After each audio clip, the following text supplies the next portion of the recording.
Hello, everyone, and welcome back to the Very Cold Lasagna Podcast. I'm your host, Dylan Lasagna, once again bringing you all the filthy casual takes on the world of sports for you fans out there like you and me. This is episode number 317, and in this episode, the topic of this episode happens to be pro wrestling. And, why is it pro wrestling? Well, as we wrap up the year of 2025, that's how... as you have if you have happened to come across this podcast this year, it is rare how much I have talked about the WWE or just in general wrestling, and that's how I felt this year about the WWE and wrestling in general. So if you happen to catch the title of this episode, I'm going to be talking about my little year in review when it comes to the WWE. Now, I'd also talk about AEW, but I haven't watched that. I haven't watched All Elite Wrestling in almost 2 years, so I can't really comment on that too much. So we're going to be focusing specifically on the WWE and the not so. Most of it is not good. Most of it's not so good, but there is very few decent things. So I'm going to title this The Very Few Good and the Many Bad of WWE in 2025.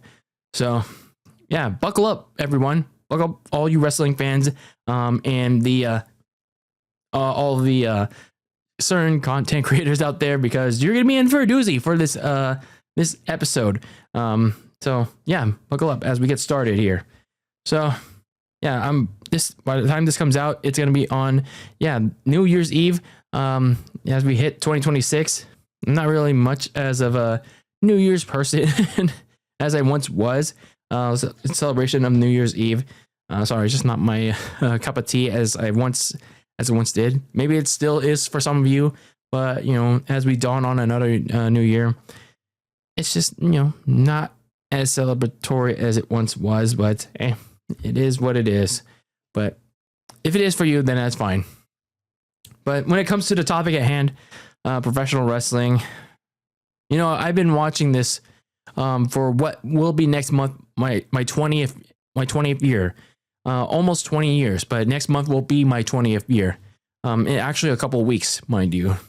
So as we approach my 20th year, watching professional wrestling, being a fan of pro wrestling in the WWE for 20 years, man, this year it really had me questioning my fandom. It really had me questioning my fandom of the WWE. Like, it was another one of those years where I seriously had to take a break from watching it. Like, there was so much bad. There's so much bad from this company.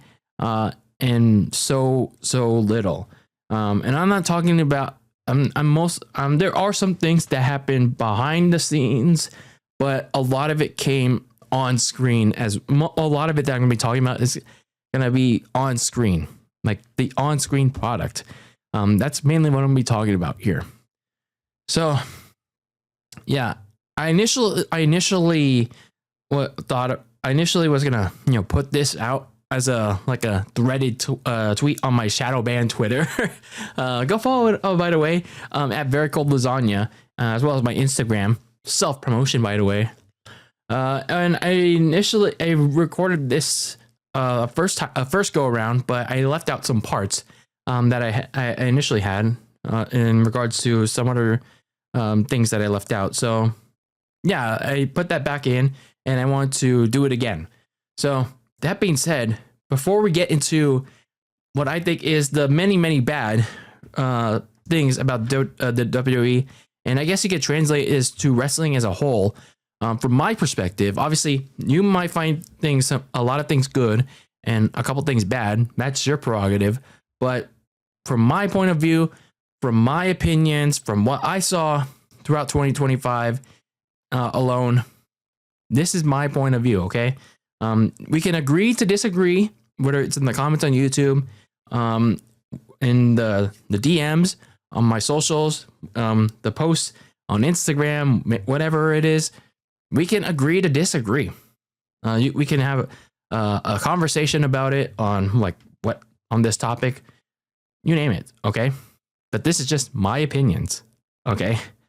And yeah, again, I'm open to having a conversation about like anything and everything that I'm about to lay the smackdown on here in this episode. So let's not further delay from that. So before I get into all the bad, again, I don't want to get too overly negative. I mean, even though I am, I do want to point out the few positives from this year from the WWE, because I mean, can't have the bad without the good. Obviously, this past year for the WWE, and the main thing was John Cena's retirement tour. When he announced that back in, I think it was, last year, Money in the Bank, I was like, damn, this is really happening.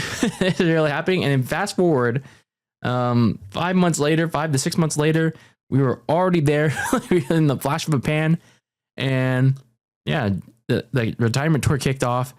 And regardless of how you felt about the retirement tour, regardless of how you felt about John Cena's last year of wrestling, it was a sight to see. It was, just going along for the ride with John Cena, just seeing him, like, whether he was in your city, unfortunately he didn't come to mine, or seeing him on TV for 36 dates, which, by the way, I think is atrocious. He said in interviews that he was willing to do more, but WWE and Triple H and Nick Khan only gave him 36. But that's besides the point in this positive. He at least was there. He made the most of his time, and yeah, we got to see him on our screens for one last year, on a semi-regular basis on WWE TV. The month of November was probably my favorite month of the Cena retirement tour, because he got to work with one of my favorite like modern talents in Dominic Mysterio, and that was the only young talent. The only young talent that WWE had work in his retirement tour, and one of the few, again, decent talents right now in the modern WWE. And he completed the Grand Slam, winning the Intercontinental title, and then before he put Dominic over at Survivor Series in San Diego. And yeah, it was a nice 2-week program, and then they finished it off at Survivor Series, which I think it should have been Cena's retirement match. By the way, I consider that the John Cena's actual retirement match. By the way, not Gunther, but we have more discussions about that later. Obviously, we also had Cena winning his 17th and final WWE Championship at WrestleMania, so that was cool to see. And I know a lot of people say that was one of the worst WrestleMania main events of all time. I didn't think it was that bad. Let's be for real here. Aside from the fact that Travis Scott got involved for reasons, those reasons. But anyway, yeah, there were select parts of John Cena's retirement tour that I liked, but yeah, we're gonna get more into detail about some of the things that I didn't like about it. Another positive that I liked about this year from WWE, we had, even though there was a lot of youth movement from them, there were 2 stars that stood out to me when it comes to young stars. Obviously, the one I just talked about, Dominic, he finally broke out of that mold, just being that submissive guy, being that ladies guy to likes of Rhea Ripley, and still being that equal relationship with TV relationship. Let's keep it there, pal. For all those people out there, the TV relationship with Liv Morgan. But this year was his real breakout year. Finally having his signature moment at WrestleMania, winning the Intercontinental Championship, and he began to fully take inspiration. I wouldn't necessarily say embrace. He began taking full inspiration from his real dad, Eddie Guerrero, and took on the lie, cheat, and steal tactics on to not only win matches, but also retain the Intercontinental title in his first reign, but also went on to win the AAA Mega Championship from WWE's sister Mexican promotion, AAA, which they bought at WrestleMania. So, yeah, so this was Dominic's really best year. And this is all despite the fact that him and Liv Morgan are somehow still stuck in this Judgment Lane vortex. Like, why are they still in there? I don't know. You tell me. Meanwhile, you also have Braun Breaker. Even though he's not on as big of a rise as Dominic, it's still a very slow road since he lost the Intercontinental Championship. But I will say, he's closing out the year strong, picking up these good wins. He pinned, I believe it was CM Punk at Survivor Series in a War Games match that I felt like it shouldn't have been in War Games, but nonetheless, he's been closing out the year pretty strong, building up hype for his match with CM Punk for the World Heavyweight title next week. And he's had some of the best promo work in his very young career.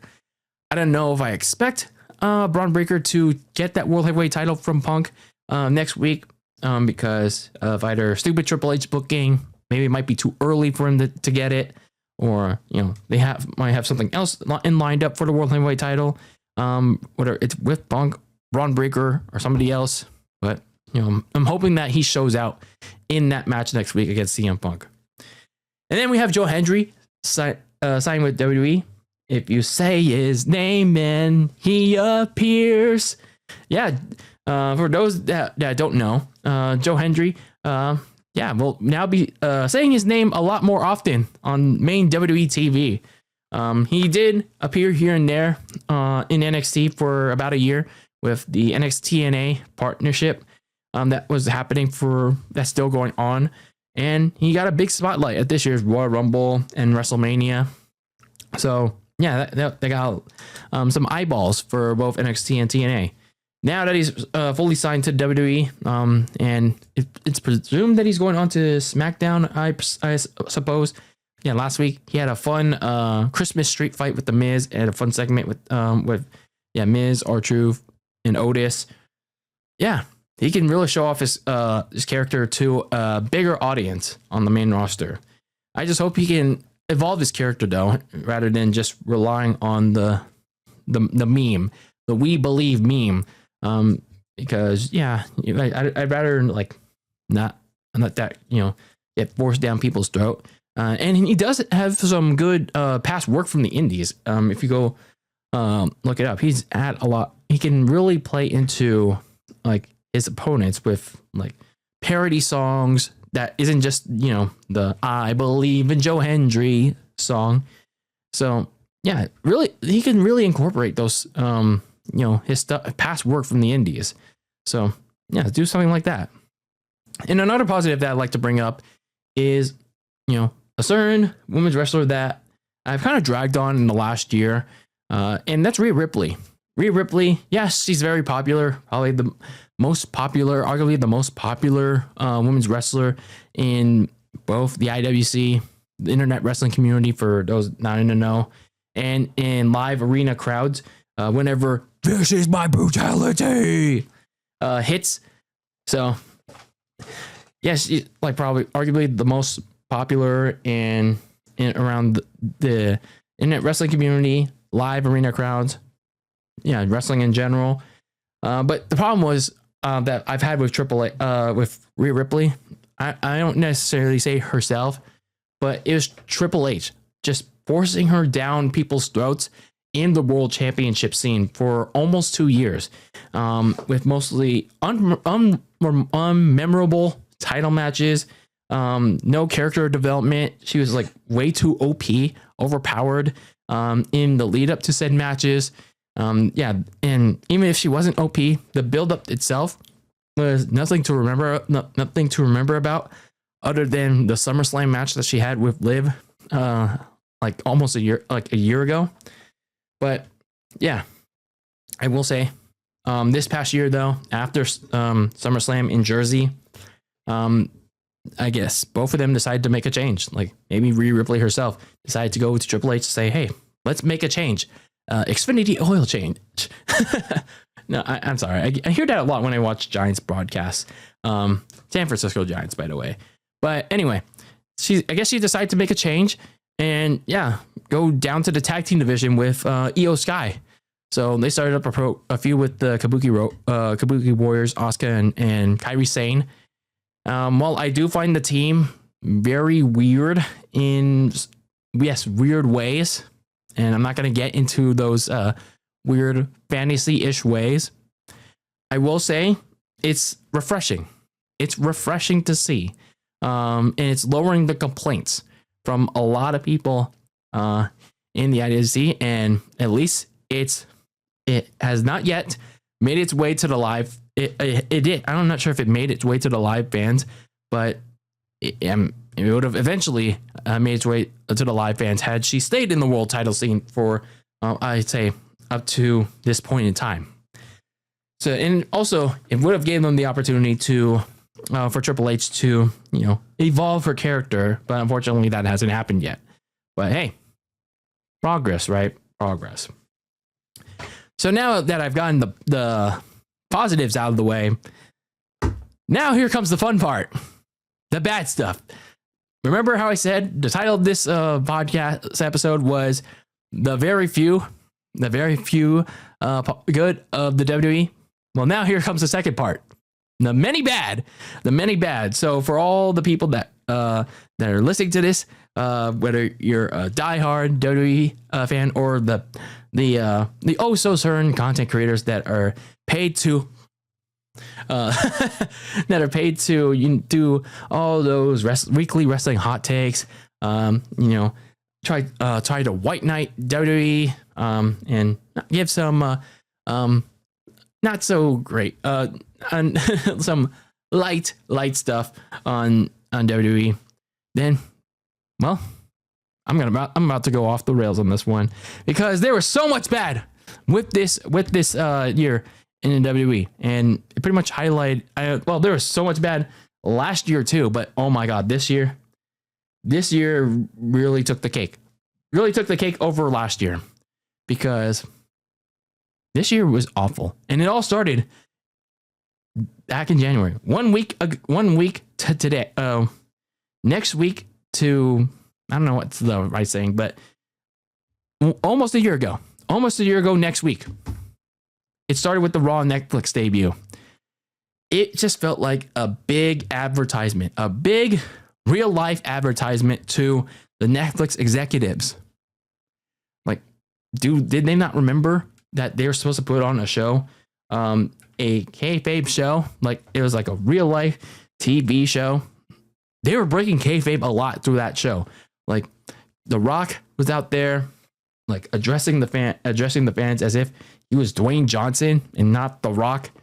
He broke the final boss character. He pretty much buried that down under, and he ended up burying a bunch of stories. Like, he was all buddy with Cody.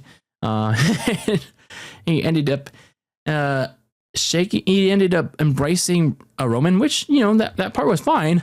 But then the problem was that I was especially ended up being disappointed with, was him not turning on Roman after that match with Solo.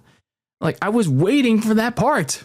I was in anticipation of that part where he was going to turn on Roman, give him the rock bottom, steal the Ula Fala to finally set up that WrestleMania match that people have been waiting for what, since WrestleMania 39? And it never happened. So, yeah, it was a disaster. Like, it was a disaster from the start. And then the rest of the show was also meh. We already know what, like, I already said this is my Netflix review for that show. We already know what happened with the Women's World Championship match, so I'm not going to repeat myself from there. It pretty much retconned almost everything from 2024. And speaking of breaking kayfabe, oh Lord, like, talk about WWE Unreal. Like, you look at the trailer for that show. You look at the social media highlights from that show. Like, people were spoiling. Like, look, it's one thing to have plenty of shows like there that broke kayfabe, like A&E Biography, WWE Legends, and WWE24 on the old WWE Network, but they were not breaking kayfabe this hard. They were not doing it to the degree that Triple H was doing with this shit show. Like, this motherfucker had cameras everywhere.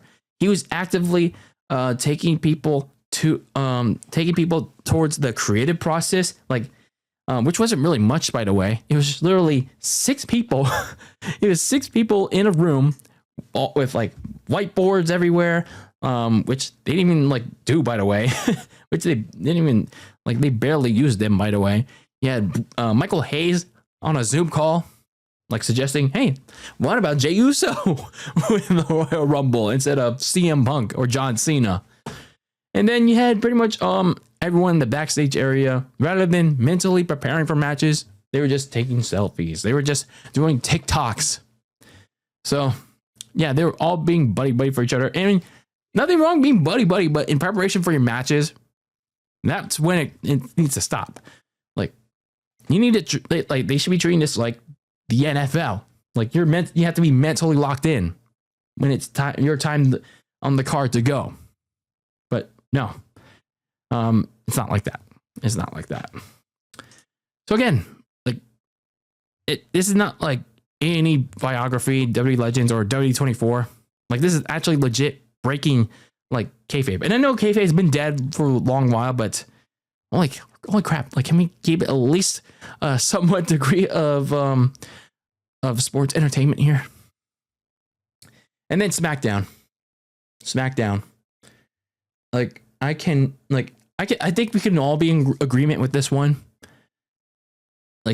Whether if you watch a full episode, if you look at a social media highlight, with the exception of 2 things. The John Cena CM Punk feud, I guess we can say that that one was at least decent, but not a single full episode, not a single storyline or social media highlight. There's nothing worth watching. I cannot recall a single thing from that episode of SmackDown and say, wow, I want to go check it out. I want to go check out the full thing. Absolutely nothing comes at the top of my head besides those 2 things. One thing, technically, with CM Punk versus John Cena, their feud at Night of Champions. And this show is going to 3 hours. The show is going to 3 hours again in a couple days. Why? Why is this going to be a 3-hour show? With this depleted roster, with Road Dogg leading the helm? How is he not fired yet? After the fact that this show has dipped twice to under 1 million viewers. How is the USA Network happy to give SmackDown 3 hours after this shit show got under 1 million viewers for the first time in its history, and this is not on FS1? How? How's this even possible? Is the USA Network like WWE? Are they just are they just basking in the mediocrity? It's just the mediocrity of the WWE way now. Is that what it is? And then when you look at this landscape, the mediocrity of the WWE way, you look at how the show is run, how the show is formatted. Every single show is the following. It doesn't matter what the storyline is. It doesn't matter what story or thing is going on. Opening promo, match or backstage segment number 1, match or backstage segment number 2, match or backstage segment number 3, match or backstage segment number 4. Then you get your main event that ends with the brawl. That's your show, ladies and gentlemen. You might get a vignette here and there, but that's basically your show for you. It doesn't matter if it's on Monday Night Raw on Netflix, Friday Night SmackDown on USA Network. That's your show. That is all the show is. And you're guaranteed one of those segments on Raw is going to involve the Judgment Lane, and you're guaranteed on SmackDown it's going to involve either Solos, Sikoas, My Family Jobbers, or whoever the WWE Women's Champion or the Women's United States Champion is. That's pretty much how this show is run. There's no variety. No variety on this show. They're too cheap. They're too cheap. They can at least run a segment in near the local hotel or in the local bar, or do something, pre-record something at a nearby lake or at a park, something to shake things up. But no, they want to keep everything restricted inside the arena, pal. They're so Mr. Krabs. They're so Mr. Krabs like. And I Triple H is so creatively cheap. He is Mr. Krabs. I'm trying to suggest them ideas. Do something outside of your comfort zone. Stop restricting everything to the arena. So I'll go back to the outside stuff, because I want to now focus towards the storyline center stuff and the roster stuff as a whole. So starting with the storyline stuff, let's talk about Jey Uso. Jey Uso was one of the main focal points of the entire year. Triple H decided to strap the rocket on Jey Uso, making him further emphasizing on his nickname, Main Event Jey Uso. And yeah, that's pretty much that's pretty much a main highlight point of that WWE Unreal show on Netflix. So yeah, his main event push included his so controversial Royal Rumble win when John Cena was a heavy favorite into that. And people were very divided on it, including myself. And that also included his World Heavyweight Championship win against Gunther at WrestleMania. And the build-up to those were not exactly great. It wasn't exactly great. And he quickly lost the title back to Gunther. And slowly but surely, it didn't happen right away, but here we are at this point in time. We thought he was going to get a crash out story, but here we are by the end of this year, and he's back down to the tag team title scene. Now, I mean, at least the Triple H tried, but the problem was Jey Uso. It's just he couldn't get any better. Sure, he had at least decent promo skills, but he could never match it in the ring as a singles competitor. He's at his best as a tag team competitor, but not as a singles competitor. And I don't think Jey ever even realized that. When I first initially thought about it, when coming up with this, I used Eddie Guerrero when he had his main event push in 2004. When Vince was trying to look for stars in 2004, because people were The Rock and Austin were once again leaving, and then young Brock Lesnar was also gone. Goldberg was also gone. We're on the way out. Vince tried out Eddie Guerrero. He gave him a push along with Chris Benoit, but Eddie, it just simply wasn't working, despite how popular he was with the fans. Just not a head of the brand guy. And Eddie realized this too. So you know what he did? He helped Vince build up a top heel, and that top heel happened to be John Bradshaw Layfield. So they had a feud for the next couple of months until it was time to give JBL the rub, and that was the WWE Championship. So that worked. Jey didn't realize that, and so what Triple H did, gave the title back to Gunther in the most conservative move possible.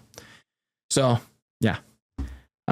Triple H finally realized that even with Jey's yeeting popularity, it wasn't going to be sustainable in the long run. And then going back to the John Cena retirement tour, man, was this so poorly booked. I feel like there's absolutely no plan with this. This especially included the heel turn, because when you look at the heel turn, in theory, it could have led to something big after, but boy, this fucked up more than half of what could have been a really good retirement tour, because this heel turn really didn't need to happen, especially given the fact that Cena could have faced a lot of the young talents on the roster, and could have still had those matches with people he faced in the past as a babyface, mind you. And given the fact that Cena implicitly revealed on, I think it was Chris Van Vliet's podcast, in the lead up to his retirement match that there was no follow up for the heel turn and everything was just for a shock pop, that really disappointed me. Not necessarily pissed me off, but it really disappointed me. So basically, Cena's heel turn was for nothing. It was for nothing. I mean, it tracks though. It tracks given that the original plan was for Cody to turn heel, but Triple H and Cody himself didn't want that. So The Rock was like, you know what? Let's have John Cena turn heel, and then Triple H's got to figure it out himself. So it's like, yeah, even if the whatever it is, The Rock or Triple H that had that in mind, there still should have been a plan regardless. Should have still been a plan. And then you had Cena when it came the time to turn Cena back into a babyface. Why did he do it before? Why did they do it before SummerSlam? Why didn't you do it at SummerSlam? Like that would have been a more logical time to do it. After losing the title to Cody, doesn't make sense. But what really disappointed me about this retirement tour was how John Cena lost his last match to Gunther.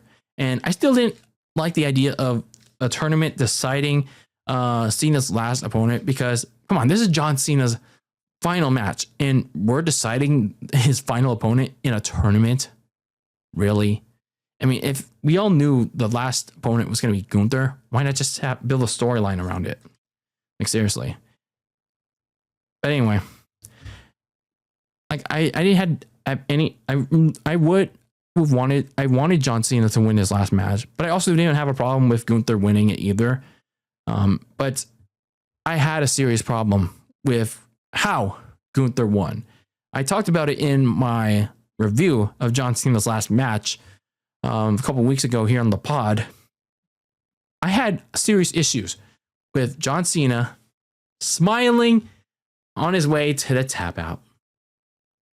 Yeah, I had serious issues with that because it basically destroyed everything about Cena's character of him never giving up. That was his motto since he became the franchise face of the WWE in 2005. So by Gunther making Cena tap out like a bitch, it basically destroys everything about Cena's character and never give up. So all the kids out there are going to basically look at Cena and see that Cena gave up. Cena gave up on the way out. So I should too. That I learned something today, kids. I learned something today as a 10-year-old. Oh, I saw John Cena today. And he gave up. So I should too. And then you look at Gunther. What's he doing now? Nothing. It's absolutely nothing. He's just like cutting the same promos like, I made John Cena tap. I made him tap out like a little bitch. Like, nobody gives a shit. Like the boos, they sound manufactured to me. They sound piped in. Like the first week, sure. And like it was like solid heat. But here we are 3 weeks in. Nothing. Like the heat has clearly died down. Like nobody gives a shit anymore. Unless the crowd noise is down on TV, but it's dead. It's dead, bro. But yeah, that's Cena's retirement tour. I didn't like most of it. Triple H really fucked it up with that heel turn. So moving on, let's talk about these titles. Let's talk about the titles, shall we?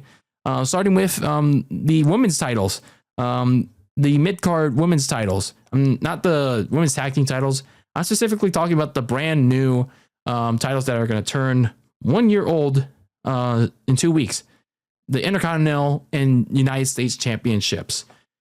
Like, it became very obvious, like, that these titles were created to appease select people in the internet wrestling community. And I knew it from the jump. That these titles did not need to exist at all. Because little did these people realize that there's no depth. There's absolutely no depth in the women's division to support these two titles. Like, they already have the women's tag team titles that have no depth. They don't have enough roster depth to begin with. No matter how many teams they form for that division. Like, even if they call people up from NXT, there's no depth to support those women's tag team titles, and now you have these titles. No, it's not going to work. That's especially the fact that, well, when they had Lyra Valkyria win the title, she was sitting in catering for 3 months until her feud with Becky Lynch. And, well, look at what Becky Lynch is doing now. Before she lost the title to Maxine Dupree. Sure, she had a title defense against Nikki Bella. She feuded with Lyra Valkyria and successfully retained that. But she was in a non-title feud with AJ Lee. What else? And then looking at the Women's United States Championship, Chelsea Green. Sure, she was defending it, but it was against one singular person, Mia Yim. That's it. Nothing less, nothing more. That's it. So I still don't know why these titles exist, especially in the fact that there's no depth on the roster for them. And it didn't help the fact that Triple H released the jobbers in the women's division a few months later after these titles were introduced. So, like, I still don't understand the purpose for why these titles were created. If there's no one to be around to help the titles, to build contenders, have people defend the titles against, like, nothing. The best way to build contenders is non-title storylines with a good plot. And as we transition to the other champions, that's the best way to put it. Especially with the women's main titles. So speaking of the women's champions, man, they've had a terrible batch of them this past year, because going back to my last point about the women's Intercontinental United States Championships, yeah, there's no competition for them because the key players were injured in other storylines or tied up in the mid card with whether it was the women's Intercontinental United States or the tag team titles. Just look at the Women's World Championship. I wouldn't say it's the most cursed, but like they've got nothing. They have had nothing. Like whether it was Rhea Ripley, Io Sky, now you got Stephanie Vaquer. Like they suffered this a lot, especially Io and Stephanie. Liv got hurt, Naomi got pregnant, and then Liv, when she came back, she got sucked into Judgment Day lore again. Man, poor Liv. And maybe now they're holding her off for something even bigger, hopefully. But anyway, selfishly speaking, now you got Rhea and Io. They're put in the tag team division, barely. And then now Becky is doing some stuff with Maxine Dupree. Meanwhile, on SmackDown, you have the women's championship getting even worse. Tiffany and Jade, they've had next to nothing to work with because Triple Fraud and Road shit are just solely waiting on Bianca for some reason to return from her broken finger. Like you can't just wait for one singular person to come back. Like you have to start building people up. And I get it. Nia Jax is the only person there, but you can't just wait. You can't have Nia work with these three people and then until the other cornerstone of the division comes back. Either like, no, not either. You got to start calling people up from NXT to build that, to give them challengers. It's not hard. It's really not that hard. But it just doesn't translate to the women. The men too. The men's tag team title scene is a barren wasteland up until this point with the Usos. And then AJ Lee. I'm talking about AJ Styles and Dragon Lee. Triple H hasn't built up any challengers for Dominic because in the ones he did run with, which was AJ Styles, and then Rusev, and then Penta. He ran through them too fast. And then Dominic got hurt twice, including this one. And yeah, he also got hurt. And now he's on the injured reserve list again. And he's still champion. And then what else we got? Even the men's world champions, they've been stuck in endless feuds. Or they're just not there at all. Like CM Punk, he's in, like, I'm going to talk about this again. He's been in an endless feud with The Vision. Cody Rhodes in an endless feud with Drew McIntyre. So, like I said, they need depth on all title scenes and build contenders on all fronts for all these. Put them in non-title storylines, or so they can be built up for these champions. And why can't they get rid of the women's mid-card titles and just do non-title storylines like they did before? I don't know. And then they need a youth movement. The main guys that they've been focused on this year are in the 40s, some of which are part-timers. So yeah, they got CM Punk, Roman Reigns, Brock Lesnar, Cody Rhodes, AJ Styles, Damian Priest, LA Knight, Drew McIntyre, and so much more that are like very old. Now I get it. So half of them are at least a draw. I mean, and they're charismatic. I do like a lot of them, like Roman, Brock, Drew, LA Knight, AJ Styles. But eventually, at some point, they are going to call it a career. They're not going to stay around for much longer. But yeah, aside from Dominic and Braun, Triple H hasn't built up any credible main young stars on the men's side, at least. The ladies' side, they surprisingly got the most care in this department, like Liv, Rhea, Tiffany, Jade. Like there's not much youth in the WWE right now. Like getting the shine. And then going back to the part about never-ending feuds. Oh boy, there's a lot of them. Damian Priest and Drew McIntyre. They've been feuding nonstop since they had been feuding nonstop since past WrestleMania until June. Now Damian Priest is on a never-ending feud with who was it? Aleister Black. And then the Wyatt Six. They've been on a never-ending course with Solo's My Family Jobbers since September or October. And then Cody and Drew have been feuding for the WWE title since September. Cody, like I said, CM Punk's been feuding with the Vision since after WrestleMania, and in general been feuding with Seth Rollins for what long, even when Seth got hurt in October. And then Rhea and Io has been feuding with Asuka and Kairi since October, even though they beat them twice already, and they're gonna probably beat them again, this time for the tag titles next week.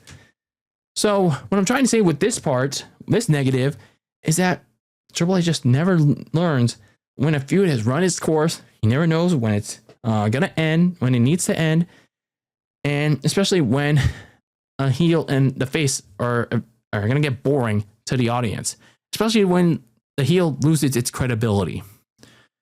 And then you had a lot of injuries. This year, whether it's unforeseen, accidental, or due to the wrestlers stupidly choosing work rate over their health.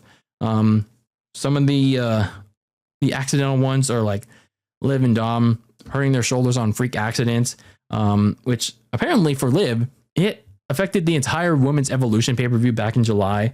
Bianca was another freak accident, like breaking her finger on Io's moonsault at WrestleMania. And then some of the stupid ones, because of work rate, were Seth Rollins, Kevin Owens, Zoe Starks, JD McDonald. Yeah, they all got hurt for doing stupid work rate crap. So yeah, not only did Triple H lose those people during those times, but he just again kept chugging along with his plans, not adapting to and accounting for those injuries. He's just like, well, let's keep chugging along. So more storyline stuff, and there's a lot of them, even more than the Vision. We got a new stable in the form of the Vision. It's just basically replaced the Judgment Day as the stable with no purpose, with repetitive weekly opening and closing segments. Now, look, I didn't mind Paul Heyman joining up with Seth Rollins at WrestleMania. The problem is, like, the follow-up to that, it was so poorly done. Like, I don't think we've heard any reason as to why Heyman joined Seth and turned on both Roman Reigns and CM Punk, other than Seth is the future. That's it. Braun Breaker's the future. That's it. Bronson Reed is the future. That's it. The fact that, other than the fact that, well, Seth is in his late 30s, Bronson Reed's in his late 30s, and Braun Breaker's the only young one there. He would later be joined by Logan Paul, who's young. Austin Theory, he's young, but Logan Paul, Paul Heyman, and Austin Theory are just there. I don't know why Braun Breaker is there in the first place when he should have been chasing the world title, but be my guest. But yeah, the stable is a massive disappointment. Like Seth and Heyman don't really need each other. When Seth pretty much cuts promos just fine on his own, but he still acts and dresses very goofy. And then speaking of stables, why does the Judgment Day still exist? Like the fact that this lame group still exists is crazy. Like they had multiple opportunities to break up this group to end the stable for good, but this year probably had the best chances to end this group once and for all.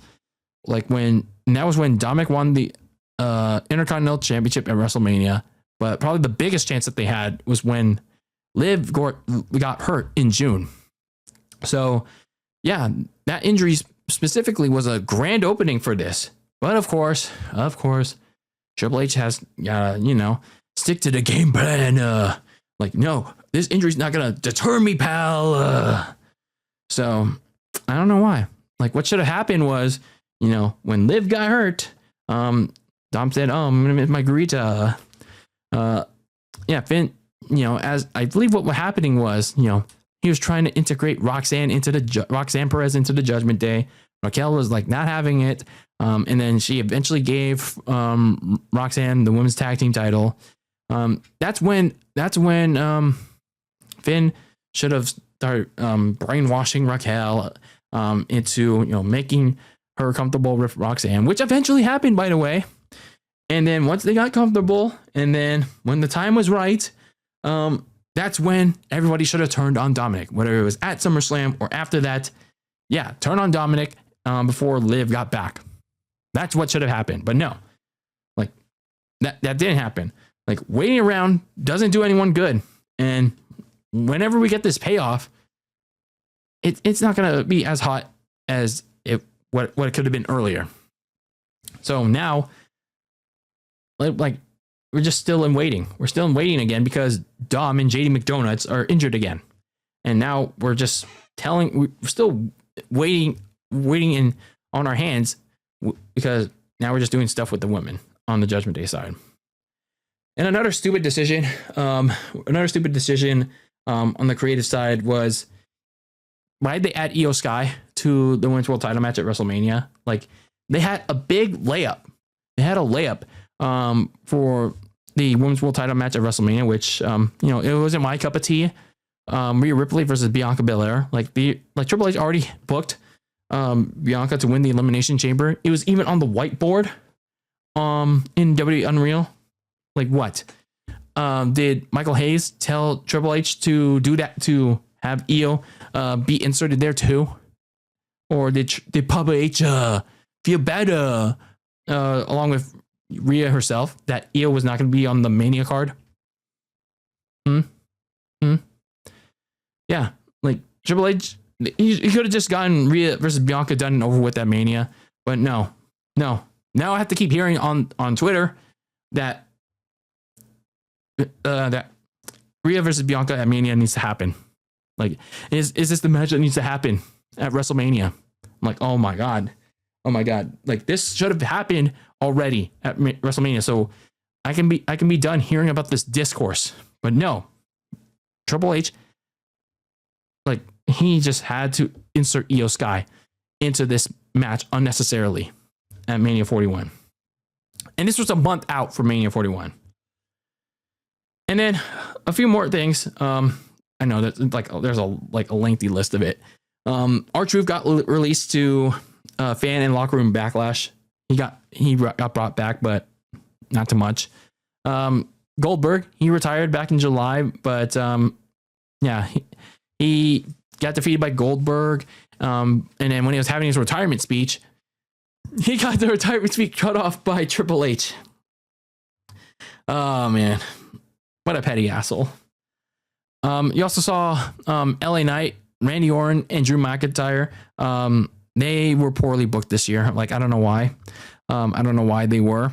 Randy Orton, he hasn't been seen around since SummerSlam, but even prior to that, he hasn't been doing much other than a quick match at WrestleMania with Joe Hendry, and one last match with John Cena at Backlash, coupled with continuously teasing going after Cody and his WWE title for what's been like a year.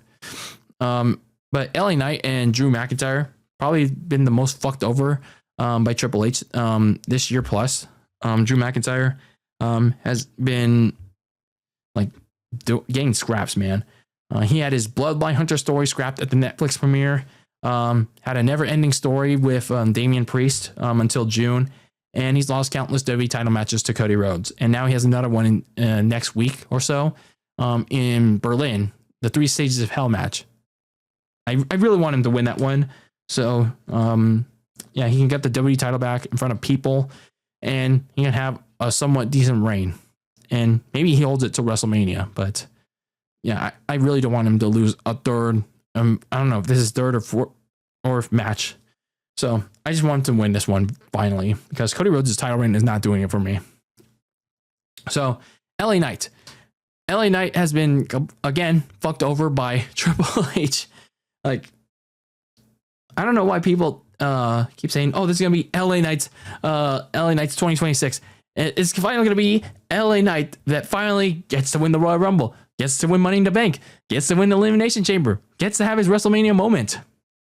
Like, we're like, do you not see what's happening here, people? Do you not see what's going to happen to LA Knight once he comes back? Like, we've seen this story play out time and time again. Like, he was left off SummerSlam. He was stuck in a never-ending feud with the Vision for what's been most of the year since moving to Raw. He's been jobbing out to the Vision for most of the year. And we're going to expect to see him get pushed when he gets back. Like, did you not see how he was last year and the year before? What's going to make you think that things are going to be different when he gets back? So all I'm going to tell you is that, you know, maybe things could be different, but when LA Knight's going to get that come back, he'll get that big brief push. And then when he reaches that echelon, that mountain peak, Triple Nose is going to push him off, fuck him over in the ass, and be right back to square one. That's the story of LA Knight, folks. It's going to happen again. So 3 things I want to leave off with. And it's this. And this is going back to, this is going to go back to the behind the scenes stuff. Finally, we're done with all the, negative on-screen stuff. Let's talk about the off-screen stuff. And this is centered around WWE and TKO, the executives. Why are they openly bragging about increased ticket prices? Like, my God, they are so egotistical. Like, I get it. This has slowly and surely been happening after the merger in 2023. But whether it's Ari Emanuel, Mark Shapiro, or Nick Khan, maybe even Triple H too, like, they just love, like, whenever they're in interviews or when they ever get the mic and suck off of it, they really love to talk about increasing their ticket prices in this year or in 2026. They just love talking about increasing the prices for such a creatively bankrupt product. Like, and people just, like, the fans just love eating it up. They love eating it up. And unfortunately for these fans, the executives up at WWE TKO, they'll unfortunately continue to do this because these sheep fans, these sheepish fans, and these sheepish content creators that love to do that to WWE, they're going to continue to do it, whether it's in the arenas or in the IWC. They refuse to call out WWE's bullshit on how bad this product is. And then less house shows, which are clearly showing the rust and the botches from a bunch of wrestlers on TV. So, and apparently we're going to get less of that too in this coming year. Like, why? Like, house shows are important to these wrestlers. Like, it's not enough for them to get reps in the performance center, reps in their home gym. Like, these wrestlers, especially the ones that don't get TV time, they need reps at these live shows. And not just that, they need them they need more house shows at the ones that they use, the areas that they used to go to, like the ones that the cities and states that they barely get house shows in. It's no wonder why main roster wrestlers go to the NXT house shows, because, well, They don't get live reps anymore. Like, is it really too hard to ask Triple H, Nick Khan, and Mark Shapiro to have a monthly house show circuit at least one weekend a month? Like, is it that hard? And then the last thing I want to leave off with in this lengthy episode is this. Like, the last big negative that I took away from this year, the last biggest criticism that I've had against WWE and Triple H as a whole was this interview bite. This interview bite from Triple H was what he said on a pre-WrestleMania interview with Pete Rosenberg. And this is coming from the source itself, like WWE, video that they put out themselves. And this quote was, and I quote, "This will sound defensive. I wish I could tell people to fuck off. Being a critic, be a fan. Go watch this and be a fan." End quote. And to paraphrase the rest of that, he basically compared WWE to watching a movie as a fan or critic, and how we overanalyze and ruin it for everybody. Now, he's mostly wrong, and he's a little right. Two things can be true. If you enjoy watching anything as a fan purely, by all means, that's great. I'm not stopping you from that. If you want to watch it purely as a fan, just purely enjoying it, experiencing it, I'm all for you doing that. If you enjoy it, what you're watching, enjoying the dog shit product that WWE's giving you, if you think it's good, then that's your opinion. That's fine. That's by all means, that's your prerogative. But I have to say this too. This came off to me as Triple H being egotistical, defensive, narcissistic, and self-absorbed to the bone. Like, he doesn't see the bigger picture. He doesn't see the bigger picture of what's going on here. Sure, like I like he ignoring the very stupid comments, like the rah-rah comments, like the very like dumb, stupid comments on there. But a heavy chunk of wrestling fans out there actually offer constructive feedback for Triple H. And I do my best on here too. Whenever I talk about wrestling here on the Very Cold Lasagna Podcast, I do that too, even with my bad jokes, even my stupid ass jokes.